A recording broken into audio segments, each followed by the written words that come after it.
The awakening Captain Maya Chen stood at the observation deck of Titan Outpost, staring at the rings of Saturn gleaming in the distance. The outpost, humanity's farthest permanent settlement from Earth, housed 300 scientists, engineers, and security personnel. Maya had commanded the station for 5 years now, overseeing its expansion from a small research facility to a thriving colony. "Captain," Lieutenant Decker's voice came through her comm. "We're detecting unusual energy signatures approaching Neptune's orbit." Maya frowned. "Natural phenomenon?" "Negative. The patterns are too regular, and they're moving fast, faster than anything in our fleet. Notify Earth Command, I'm heading to the control room." The control room buzzed with activity as Maya entered. The main display showed multiple objects moving through the outer solar system at impossible speeds. 17 objects, reported Decker, each about the size of our largest cruiser, but the energy output is off the charts. Maya studied the readings. In the 20 years since humanity had ventured beyond Mars, they'd never encountered anything like this. Have they responded? To hails? No response on any frequency. Dr. Eliza Ward, the station's head scientist, pointed to a separate screen. "Captain, Neptune Research Colony has gone silent. No communications for the past 20 minutes. Maya felt a chill. Neptune Colony housed over 2,000 people. "Keep trying to reach them, and prepare the emergency protocols, just in case." Next hour passed in tense silence. Then the main screen flickered, showing a scene that made everyone in the control room freeze. Neptune Colony was gone. Where the collection of domes and research facilities had stood, there was nothing but debris floating in space. "My God," whispered Decker. "They're all gone." The screen changed again, showing a creature that was vaguely humanoid but with segmented, armor-like skin and 4 glowing yellow eyes. "Humans of the Sol system," the creature spoke in perfect English, its voice metallic and cold. "I am Commander Vexrath of the Ceridian Dominion. Your Neptune settlement resisted our resource acquisition. This was unwise. We have claimed this system for the Dominion. You will surrender all outposts and prepare Earth for resource harvesting." The screen went dark before Maya could respond. "Send the emergency signal to Earth," she ordered, her voice steady despite the horror she felt. "And initiate evacuation procedures."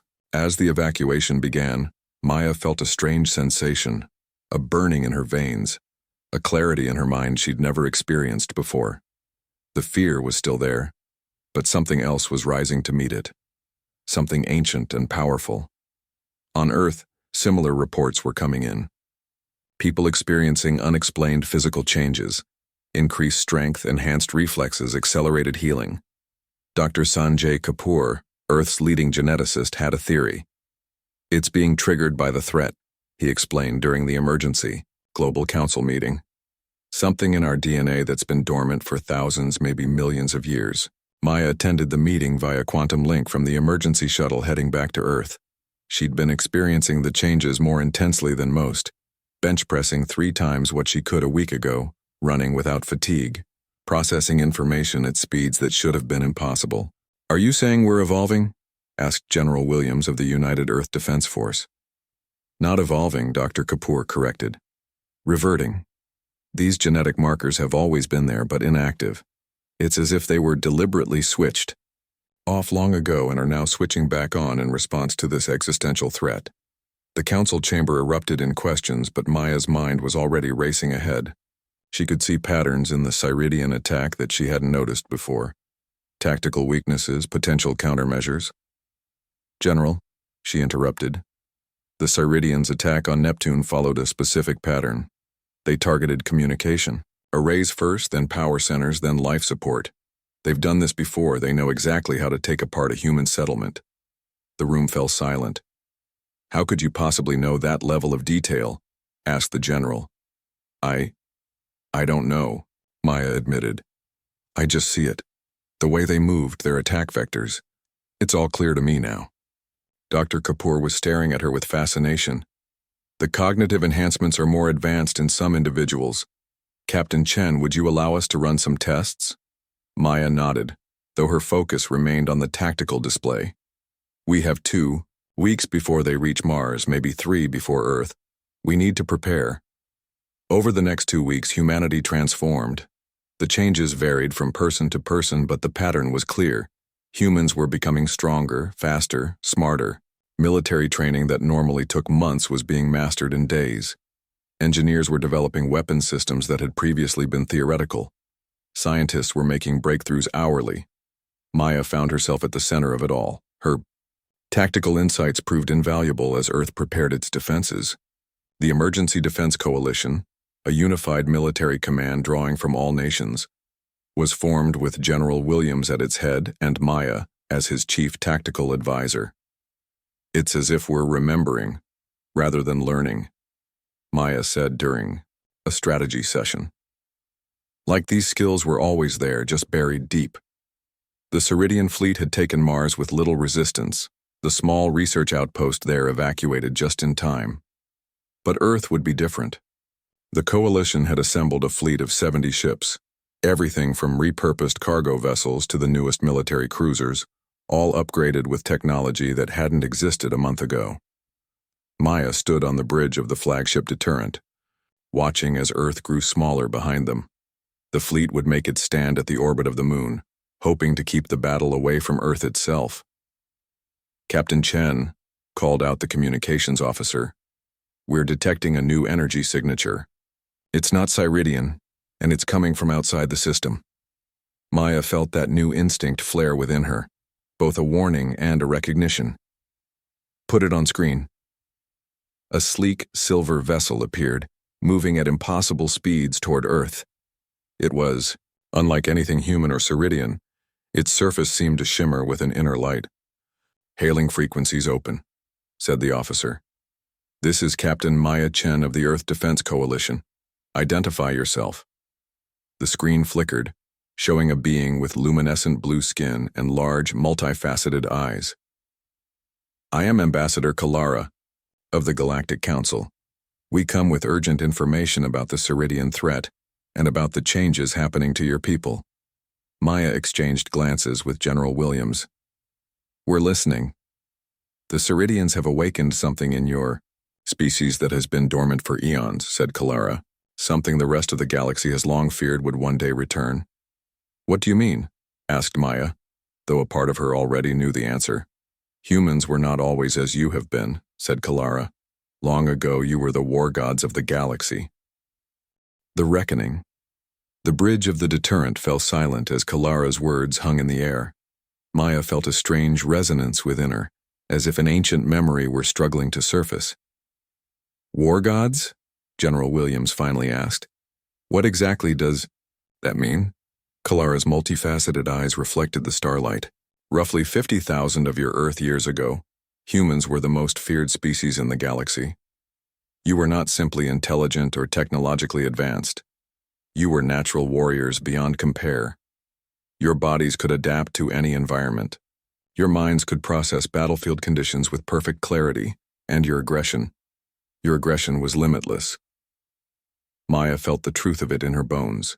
The changes she'd been experiencing weren't random mutations but a reversion to something ancient and powerful. "What happened to us?" she asked. The species that would later form the Galactic Council were terrified of humanity's expansion. Kalara explained.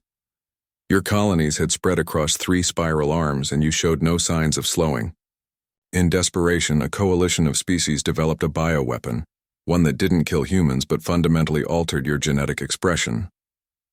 You changed us?" General Williams' voice was tight with anger. "Yes. The weapon targeted specific genes related to aggression, physical capability, and cognitive processing. It didn't remove these traits but suppressed them, making them dormant in your DNA. Over generations, humans became what you are, or rather, what you were until recently. Peaceful explorers, creative thinkers, but no longer the unstoppable warriors that had threatened galactic stability." Maya's tactical mind raced ahead. "And now the Ceridians have triggered these dormant genes to reactivate." "Precisely," said Kalara. "The Ceridians are not part of the Galactic Council. They are conquerors who expand by harvesting resources from inhabited worlds. They had no idea what they were unleashing by attacking human settlements. Their aggressive action created exactly the conditions needed to begin reverting your genetics. "Why are you telling us this?" asked Maya. "Why help us now after what your ancestors did to ours?" Kalara's expression shifted to something like regret. "The Council has evolved in its thinking over millennia. What was done to your species was wrong, regardless of the justification. And practically speaking, an awakened humanity is far preferable to Ceridian expansion. They would eventually threaten Council worlds as well." General Williams leaned forward. "So you're saying we can defeat them?" "I'm saying the Ceridians have no idea what they've awakened, but neither do you." Kalara's tone grew cautious. "The changes you're experiencing now are just the beginning. The Council fears what fully awakened war gods might do." Maya understood the unspoken warning. "You're afraid we'll become a threat again." "History gives us reason for concern," Kalara admitted. "But the immediate threat is the Ceridian fleet approaching your position.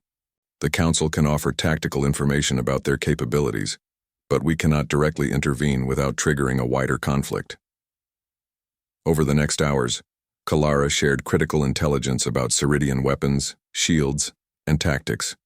Maya incorporated this information into the Coalition's battle plans, her enhanced mind seeing patterns and opportunities that would have been invisible to her just weeks ago.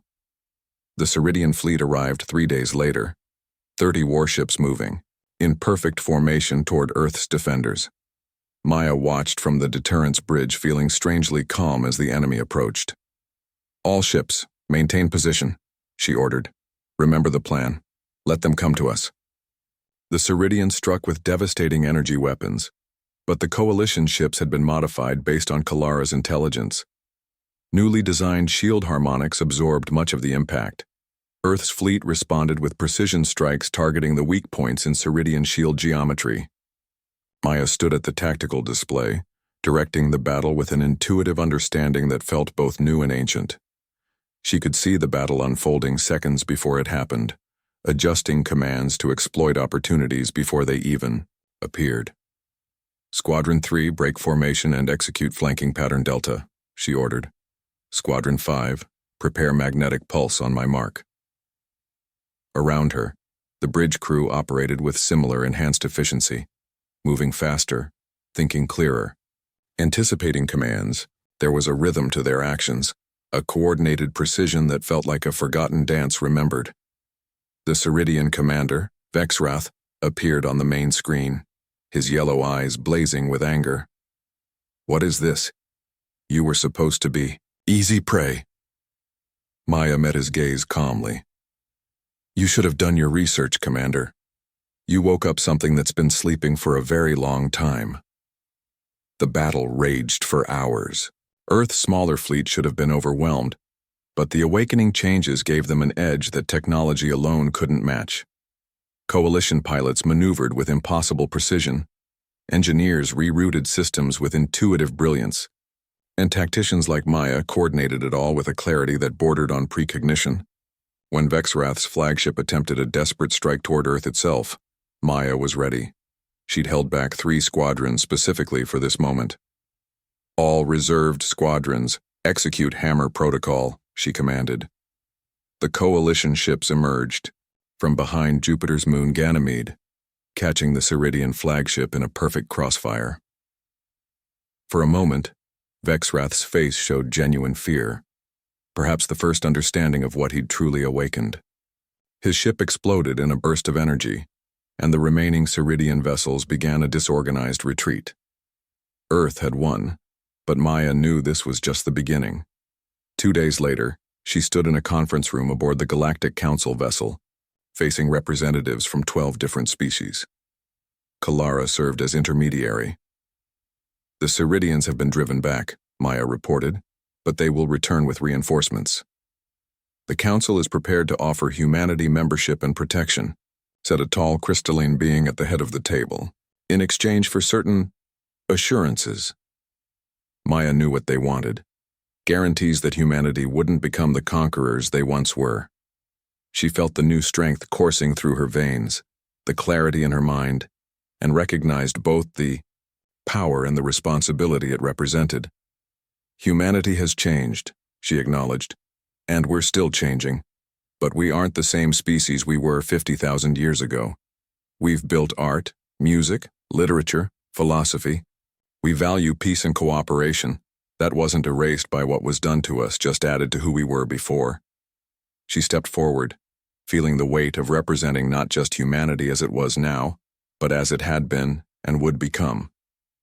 We won't agree to genetic manipulation again, she said firmly. But we are willing to join the Council as equals, not as conquerors and not as subjects. The war gods you feared are awake, yes, but they've learned a few things while they were sleeping. The Council members exchanged glances, and Maya could see the mixture of fear and hope in their alien expressions. Finally, Kalara spoke. The Galaxy has changed too, Captain Chen. Perhaps it's time for new traditions, ones that include humanity's unique perspective.